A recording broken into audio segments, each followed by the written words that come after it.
Olá, na videoaula de hoje vamos falar sobre redes de automação e redes veiculares. Antes disso, vamos comentar a respeito de sensores e atuadores que sempre estão presentes nos dispositivos embarcados. Esses dispositivos na forma convencional, eles, para poderem ser utilizados, recebem inicialmente uma interface com os seus sinais, uma interface de condicionamento de sinais que vai possibilitar que um microprocessador ou microcontrolador possa transformar esse sinal num sinal digital e depois trabalhar com a informação na forma digital. E normalmente esses módulos eletrônicos também possuem um canal de comunicação que vai tornar esse instrumento com características mais interessantes, né? E serão chamados de instrumentos inteligentes. Bom, então um instrumento inteligente, que pode ser um sensor ou um atuador, ele tem capacidade de processamento, interface para conexão, de preferência em rede, e possibilita o desenvolvimento de sistemas para automação de uma forma geral, né? E esse tipo de automação passa a ter agora a arquitetura distribuída. Bom, na primeira videoaula nós comentamos a questão de eletrônica veicular, a dificuldade de se implementar um sistema veicular com uma arquitetura centralizada, né? Todos os sinais de sensores e atuadores teriam que convergir para um único módulo central e seria impraticável do ponto de vista de caminhamento e de confiabilidade uma solução desse tipo. Então tudo converge para uma solução em rede, na qual os módulos são mais simples, são especializados e trocam informações uns com os outros. Bom, agora nós temos características distintas das redes de automação em relação a uma rede convencional, como aquela que nós usamos nas nossas casas, no nosso trabalho, né? Um primeiro ponto muito importante é a previsibilidade que essa rede tem que apresentar. Rede para automação tem que tomar ações em instantes máximos pré-definidos. Se ela demorar muito para viabilizar a tomada de alguma decisão, pode ser que cause algum prejuízo grande para o processo controlado, né? Então, primeiro ponto, previsibilidade no desempenho. Ela tem que funcionar sempre, ela tem que ser robusta, confiável, porque não há tempo, enquanto um veículo está em movimento em alta velocidade, de se parar o veículo para reinicializar os módulos de uma rede. Ela tem que ser escalável, ou seja, uma rede escalável é aquela que possibilita a colocação de uma maneira simplificada de outros módulos. Então, quem compra um veículo pode desejar, depois de algum tempo, colocar um acessório. E esse acessório também terá sua eletrônica embarcada, de forma que essa colocação não pode ser complexa. Também não pode ser complexa a operação e manutenção. Muitas vezes essas redes possuem um conector de serviço no qual um instrumento é interligado de forma que quem for dar manutenção faz isso com muita facilidade. Outro ponto, os módulos que fazem parte dessa rede, como vimos na primeira videoaula, chamados de unidade de controle eletrônica, ECUs, eles precisam, para se utilizar numa aplicação comercial, se basear em alguma forma padronizada de comunicação, ou seja, os protocolos. E esses protocolos, da mesma forma que a parte física da rede, têm que ser robustos, né? Tem que detectar erros, porque erros podem acontecer, mas quando eles acontecerem, eles têm que ser corrigidos, né? E as mensagens têm que chegar ao destino corretamente, a parte de roteamento e endereçamento tem que ser contemplada nesse tipo de rede. E apenas para exemplificar, aqui nós temos duas redes muito populares em veículos, a rede CAN e a rede LIN. A rede CAN nós vamos falar em um pouco mais de detalhes em seguida, né? Bom, nos veículos nós temos vários tipos de rede, não é apenas uma rede que resolve toda a parte de implementação dentro de um veículo. Vai depender muito da função que se queira resolver e também da velocidade requerida. Tá? Então, para funções mais simples, como função de conforto, né? Movimentar um vidro elétrico, por exemplo, a velocidade pode ser muito baixa e é chamada uma rede de classe A. Uma rede de classe B é uma rede de velocidade intermediária, até 125 kbps. Então, por exemplo, para controlar os dispositivos num painel, esse tipo de rede é interessante. Aí nós temos as redes de velocidade maior, até 1 megabit por segundo, que são redes que permitem o controle das operações de um veículo, né? E por fim temos redes para dispositivos especiais, né? E funções especiais, como o diagnóstico do veículo, drive-by-wire, que é uma tendência muito interessante nos veículos, e outras finalidades. Bom, a indústria automotiva, ela originou o desenvolvimento de um padrão muito popular atualmente, que é o padrão CAN, Controller Area Network. Ele inicialmente nasceu para atender demandas de caminhões e ônibus, que são veículos grandes, né? Naturalmente, os seus dispositivos ficam espalhados e uma rede traria grandes benefícios. Mas também, posteriormente, essas redes foram utilizadas em automóveis. Em 1983, a Bosch definiu esse protocolo. Em seguida, nos anos seguintes, grandes fabricantes de componentes eletrônicos, em especial microprocessadores e microcontroladores, desenvolveram chips específicos para implementar o protocolo CAN. E várias padronizações para aplicações veiculares foram surgindo, facilitando muito a adoção desse padrão pela indústria. Então, por ser um padrão aberto, um padrão bem definido, passou a ser usado nos vários continentes, né? E basicamente a característica que nós queremos destacar desse tipo de rede é a possibilidade de conexão de vários dispositivos, né, de controle ou de obtenção de informação, com capacidade de processamento, ou seja, autônomos, e nos ambientes mais hostis que se pode encontrar, como um ambiente veicular. Bom, aplicações desse tipo de rede. Não apenas essas redes são usadas atualmente em veículos, né, mas são usadas na indústria. Tem muitos equipamentos com soluções baseadas no padrão CAN. Temos também soluções para navios, aviões, máquinas agrícolas, nas quais existem tratores, os implementos, eles têm que ser compatíveis, né, tem que ter a parte de conexão em rede. E, finalmente, equipamentos com várias partes distribuídas, como um elevador, né, evidentemente, né, um controle para um elevador, equipamentos médicos e até mesmo brinquedos.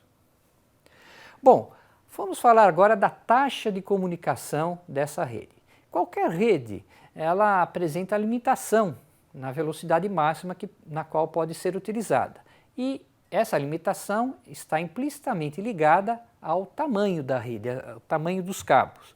Por exemplo, essa mesma rede, se o cabo chegar próximo de 1 km, ela pode ser operada apenas até 40 kbps.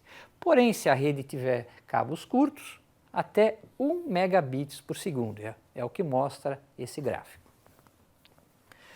Bom, aqui temos uma implementação típica da rede, né, na qual podemos identificar uma linha mestra com 2 terminadores para a parte de balanceamento dessa rede, casamento de impedâncias, e vários ramais, várias derivações sendo colocadas.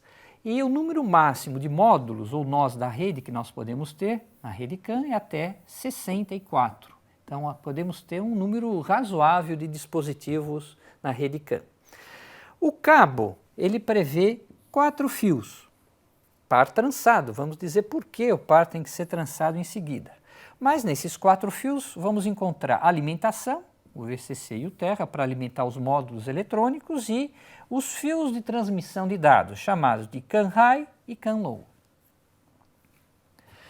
Bom, aqui nós temos a característica desses sinais, CAN High e CAN Low. E essas características fazem parte de um tipo de barramento conhecido como barramento diferencial. Por que diferencial? Porque a informação está na diferença de tensão entre os sinais de comunicação, o cão high e o cão low. Aqui nós temos a tensão nesses fios. Se a diferença entre a tensão desses dois fios for de 2 volts, interprete-se como nível lógico 0.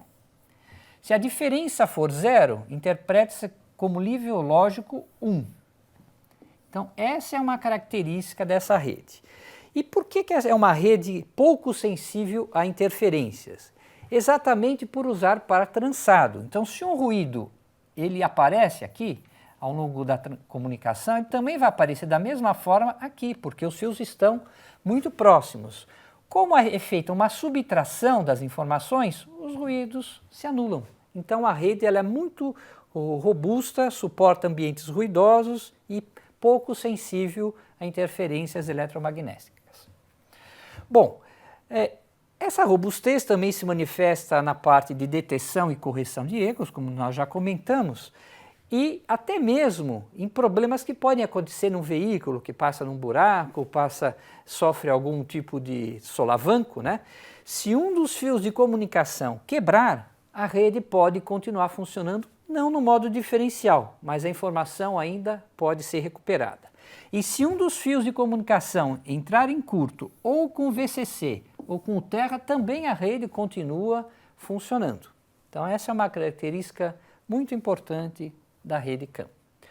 Ela possui também várias formas de comunicação. Uma delas é a difusão da mensagem, de uma mesma mensagem, para todos os elementos que participam da rede, que é a forma broadcast.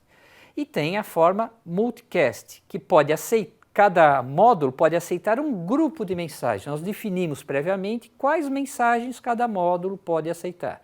E ele só vai considerar aquelas mensagens e ignorar as demais que passam pela rede. E um ponto agora que distingue enormemente uma rede de automação em relação a uma rede convencional. É o tamanho das mensagens. Notem que o tamanho máximo de uma mensagem numa rede CAN é 8 bytes apenas. Sensores, atuadores não precisam mais do que isso. Então são mensagens sempre curtas, transferidas rapidamente de um elemento para outro, garantindo que a rede opere bem em diversas situações de controle. Aqui nós temos um exemplo de uma mensagem CAN. Naturalmente, os detalhes de todos os campos nós não vamos colocar, mas vocês terão acesso a essas informações depois no material de estudo. Mas toda a mensagem ela é encapsulada. É um quadro, né, o frame, e começa com um start of frame e termina com um delimitador, um end of frame. Notem aqui que temos um campo de dados variável de 0 a 8 bits, um campo para nos dizer se essa mensagem pode estar adulterada ou não, e principalmente agora que queremos observar é esse campo do identificador da mensagem. Então uma rede CAN convencional, a 2A, ela possui um identificador de 11 bits e, portanto, terá uma quantidade razoável de mensagens que podem ser trocadas entre os até 64 nós presentes. Essa rede também, ela pode funcionar sem um mestre definido. Qualquer nó pode ser um mestre. Então, qualquer nó pode tomar a iniciativa de mandar a mensagem para outro nó. Mas também ela pode operar no mestre escravo, na qual um dos nós é o nó que toma iniciativa da comunicação e os escravos só respondem a mensagens solicitadas pelo seu mestre. Agora, um dos pontos mais interessantes dessa rede é exatamente a parte de arbitragem, ou seja, quando mais de um nó deseja colocar uma informação na rede ao mesmo tempo, o que poderá acontecer? Numa rede convencional haveria colisão, as mensagens seriam destruídas e teriam que ser retransmitidas. A rede CAN ela tem um acesso ao meio não destrutivo. Então não haverá perda de informação se mais de um nó tentar ao mesmo tempo mandar informação para outro. como é que a colisão não destrói a mensagem? Bom, em slides anteriores nós mostramos, mas não falamos, que o nível 0, o nível lógico 0, é chamado de nível dominante. E o nível lógico 1 é o nível recessivo. Ou seja, se um nó colocar nível 0 e o outro colocar nível 1, o que vai prevalecer na rede é o nível 0. Tá? Então, como a rede é baseada em troca de mensagens de 11 bits, a mensagem de número menor é a mais prioritária. Então, aqui nós temos um exemplo de 3 nós tentando mandar ao mesmo tempo uma mensagem. Então, após o start of frame, vamos supor que até o bit 6, do bit 10 ao bit 6, as mensagens têm exatamente os mesmos valores. Então, cada nó coloca e escuta a rede. Coloquei 0, continua 0, então continua transmitindo. Colocou 1 e escutou 1, continua transmitindo. Notem que a partir do bit 5, como o nó 3 e o nó 1 vão colocar 0, que é um nível dominante, e o nó 2 vai colocar nível 1, o nó 1 vai perceber que ele é menos importante, é menos prioritário naquele momento e vai parar de transmitir. Ficar escutando a rede até ela estar livre novamente para ele tentar retransmitir a mensagem. Vamos agora supor que por mais algum tempo haja coincidência, né, entre as mensagens agora só do nó 1 e do nó 3. Então, até esse ponto, eles prevalecem na comunicação. Mas notem agora no bit 2, o nó 1 colocou 2 e o nó 3 colocou bit 0. O que vai acontecer? Só esse vai continuar transmitindo até o final e a sua mensagem não foi destruída. E os outros dois nós, assim que a rede ficar livre, tentarão novamente. Bom, essa rede é bastante robusta, vale a pena destacar esse fato que os manuais colocam, né? Que se a rede estiver transmitindo em condições normais, acontecer um bit de erro a cada 0,7 segundos, a uma velocidade de 500 kbps, 8 horas por dia, 365 dias por ano, haverá a possibilidade de um erro não ser detectado a cada 1000 anos apenas. Então, dificilmente um erro vai escapar dessa rede. Finalmente, agora para completar nossa videoaula, vamos falar da implementação. A implementação exigirá, além do microcontrolador, um módulo controlador CAN, como nós chamamos, e dispositivos que fazem a interface entre os sinais no nível lógico para o nível da rede, que são os transceivers, né? E também estão disponíveis para implementação de redes CAN, softwares de simulação, eu posso simular toda a minha rede no computador antes de implementá-la, né? Softwares com bibliotecas que podem ser usadas na implementação, enfim, uma série de ferramentas para tornar o desenvolvimento mais simples. E a parte do controlador CAN, nós encontramos tanto esse controlador isolado, ligo a qualquer microcontrolador que eu desejar, como já encontramos os microcontroladores populares com o controlador CAN montado dentro deles, para a ECU ficar a mais compacta possível. Bom, com isso nós podemos atender às redes de controle do veículo de alta velocidade com o CAN, né? E deixando redes como dos vidros elétricos para padrões como o LIN. E essa é a figura que nós mostramos na videoaula 1 e agora estamos mostrando como seriam as redes para viabilizá-la. Finalmente, o aumento da eletrônica embarcada nos veículos tem um impacto. Num veículo cuja eletrônica consome cerca de 800 watts, há necessidade de 1 litro de combustível aproximadamente, né, para cada 100 km, apenas para carregar a bateria para suprir essa energia. Mas já existem estudos que mostram que com o tempo esse consumo poderá chegar até 4 kW. E aí já se pensa em aumentar a tensão da bateria de 12 volts para um valor maior. Bom, quais seriam os próximos estudos agora que você teria que fazer? Nas próximas semanas nós vamos aproveitar todo esse conhecimento de redes para automação veicular e colocar um aspecto muito importante para a localização desses veículos, né? E com isso nós vamos viabilizar algo muito importante nos dias de hoje, a rastreabilidade do veículo, né, tanto por questões de segurança como para o transporte de carga. Então essa era a informação que nós teríamos para a videoaula de hoje e vejo vocês na próxima videoaula.